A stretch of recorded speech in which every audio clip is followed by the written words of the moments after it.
Hey everyone, in today's video we'll go over how to scan a QR code on any Android device.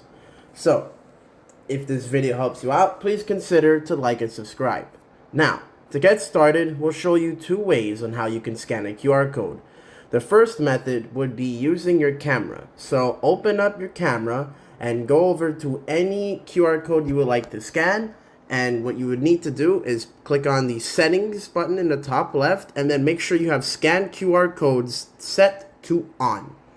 Once you did that, you will then be able to hover over the QR and then just tap the little link that pops up in front of you, open link, and then it'll take you directly to where the QR code is supposed to.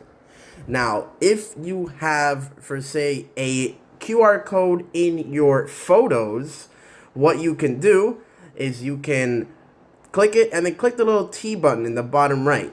This will read all the text on screen, including QR codes, and then you can just tap on it and then boom, open link. So that's how you do it. If this video helped you out, please consider to like and subscribe for more videos like these. Goodbye.